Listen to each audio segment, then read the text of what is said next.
This video I will show you how to sign up or create account on Stremio app.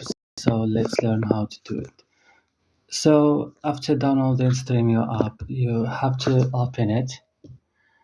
And after this, when you open it, guys, it will open directly here on this page. Go click sign up. If you already have account, click login. If you want to sign up with your Facebook, just click here.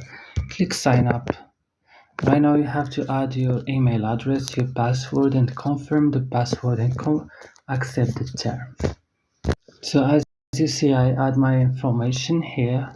Right now I have to click on sign up. So it will take me to this page, and right now, congratulations, you have created your account on Stremio app.